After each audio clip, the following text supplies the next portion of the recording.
I want to tell you about a spectacular dining experience. It's Ports a Call Waterfront Dining, award-winning service and cuisine with a view of the dynamic L.A. harbor from every seat. Enjoy daily sunset specials, as well as the South Bay's best champagne brunch. The outdoor harborside patio is a perfect setting for happy hour every weekday from 3 to 8. Ports a Call Waterfront Dining. For reservations and directions, visit portsacalldining.com or call 310-833-3553.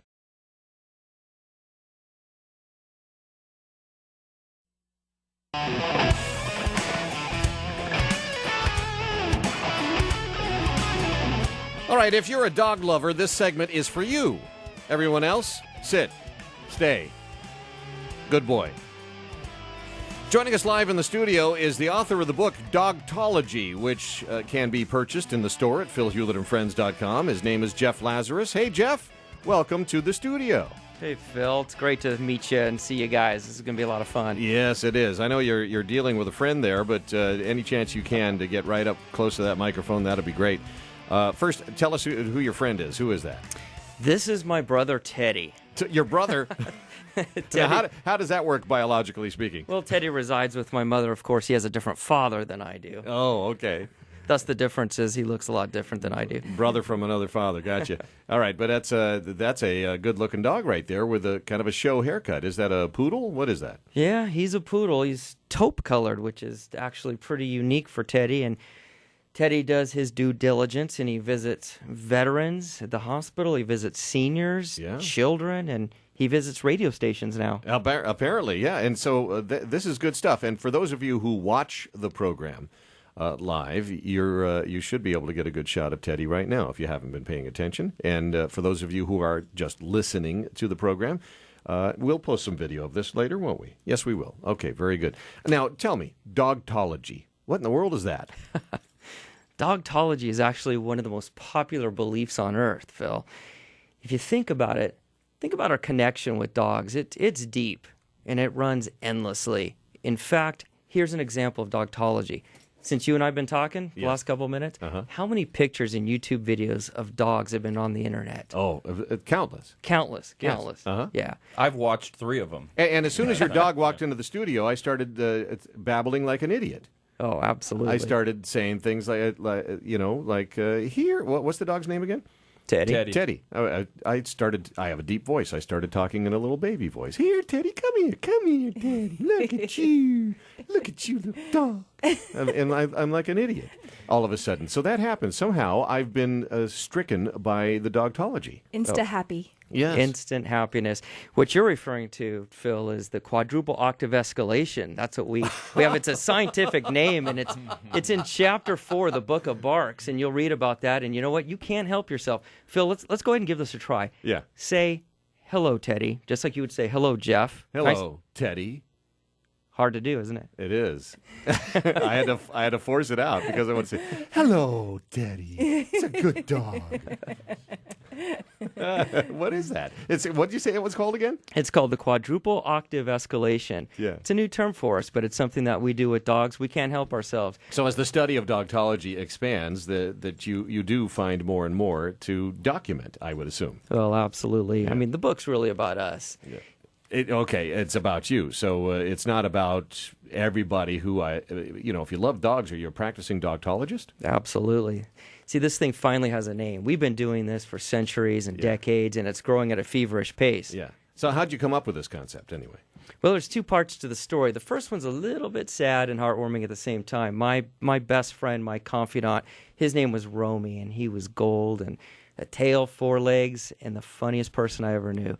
I had Romy for a number of years, and I lost him at a critical time of my life.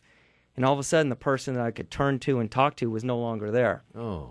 But where this gets fun is, months later, I go on a particular date with a lady. Yeah. Now, don't ask me questions about her. I forgot what happened to her, actually. Well, the obvious one. Was she a dog? She wishes she was a dog. Yeah. So what happened at the end of the day is where this thing got fun. She asks me in leaving, by the way, what's your religion? And all I could think of is, now? You're going to ask me that now? I just want to say goodbye. Yeah. And call it a night. And I turned to her and I said, Dogtology. Now, let's be honest. I thought I was just being my usual sarcastic, smart-ass self. Yeah. But I realized years later, with another lovely lady, Yes. I realized the name I had said and how true it is. And if you look at the definition of a belief, Yeah. it's having the confidence and faith in someone or something and knowing that it's true. Yeah. And I thought, oh, my dog. I mean, God, we have a belief here. Yeah. So we've actually been practicing Dogtology, but it finally has a name. Yeah. All right. So you're not starting some kind of cult or something like that. You're not going to build like a big green and pink building in I'll Hollywood. join. Well, Of no. course. No, you'll join that? Yeah. Oh, you may already be a member. I probably am. Yes. I know it. All right. But we're not going all loopy cultish on this. It's because we're already in love with our dogs. Is that all it takes? Well, we're already there. Now, I can't promise there aren't going to be temples or churches in the future. Okay, Okay. we'll see what happens. But Right. the rate we're going in this world with our love for dogs, anything is possible. Everybody has a dog lover story or 2 or 20, right? And do you have those types of stories in the book as well? Well, there's no particular story about anybody's dog. The book itself is really about us. It's really poking a lot of fun at us and looking at the extremes we go to. Yeah. For example, the Book of Callers, Chapter 3, is the humanization of dogs.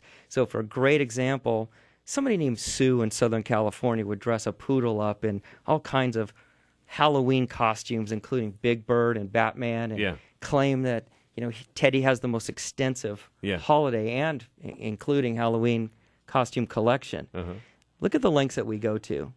Who do we buy the gifts for at Christmas? No, I know. It's insane. It's insane. And it's happened at my house too, because we're on our first dog and we're 8 years in or so, and the dog gets stuff that I don't get.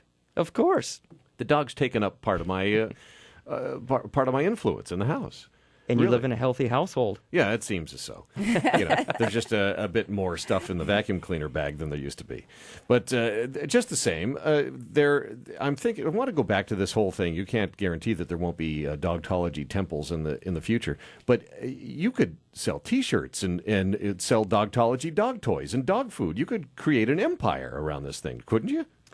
Well, you could. It's funny. We want to wear our beliefs on our shirt, whether it's a sports team, a music group, and certainly our love for dogs. So I think, Phil, you're talking about something that's really on the cusp of happening. In fact, we'll make sure that you have one of the first shirts. No kidding. Yeah. A Dogtology shirt? Absolutely. Yeah. In fact, we already have some. He would get a lily, I think. I think he'd get a lily. Yeah. Of course, unless you want a collar, we can put that around your neck, too. Wow. Do you guys have a symbol or an emblem that represents Dogtology? The golden collar / halo sits nicely above the word. It's actually right there on the cover of the book. Yes. Again, the book's available in the store at philhewlettandfriends.com. Go buy it and become a patron saint of the Lazarus family, because you're enhancing the empire. Now, you must be working on another book. Oh, I must be, of course. Are Writing you? this is a lot of fun. Buried within the Book of Barks, Chapter 4, is a particular page, and that's called Listen Like a Dog, Making Your Mark. What an incredible concept, because you know us humans and listening, right? Yeah.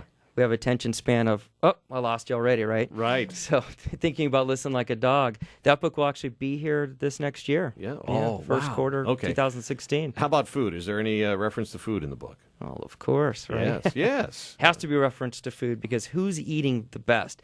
Is it you, Phil? Is it us? I don't get treats. No. Well, shame on you. You're not doing enough I don't tricks. buy it. He's not doing the right tricks. Who's training you? No. But the thing is, we spend the money on the dogs, right? We're going to live off ramen while Teddy here and all the rest of the dogs are going to dine on gourmet bison burgers and pup cakes and all the things that we buy. Cupcakes. You had to go there. Yes, I did. Yes. All right. Brooke's got something for you. What is it? Well, I always like talking about dogs, and I'm a big fan. But you said something earlier that sort of caught my ear a little bit, talking about when you lost your dog earlier, and he was your best friend and your brother and your confidant. So why do you think? First of all, what would you say to somebody who'd be like, "Well, is that a social issue right now that we are using our dogs and our pets in replace of like human connection?" What would you say to them? Is that a problem for society? Well, to some degree, but dogs are here to rescue us. So we do have a problem. I mean, humans are limited, and we're always looking for connection, and that connection has its limitations. but not with dogs. Yeah. So your dog is there 24/7, giving you the love, the affection, always willing to play. 3 a.m., you say, you want to play? You want to go for a walk? The dog's like, I'm in. Count me in, right? Yeah. And that's unfortunate with humans because, we are limited. We discriminate and we do all sorts of things. Yes. The dogs, on the other hand, Yeah. nope. All right. Do you have a website people should know about? Dogtology.com. Yep. And on the site, you're going to see a blog. You're going to see a dog of the month. In fact, tomorrow, July 1, you're going to see the new dog of the month named Oreo. Oreo's a lot of fun. Wow. Live, Bark, Believe is what the website says. And the book, again, is called Dogtology, available in the store at philhewlettandfriends.com. Jeff Lazarus. And Teddy was barking in the green room the entire time, and now in the studio hasn't made a single noise. Is that stage fright? Yeah, I guess so. So for those who aren't watching, there's no proof there's actually a dog in here. But Jeff, good luck with your with your Dogtology empire, and we'll talk to you again when you have another book, and we'll be checking out the book and your website constantly. Yeah, absolutely. Thanks, Phil. All right. We can leave Teddy behind if you'd like. Oh, Sure. great. Yes. I'll All right. take him. Thanks.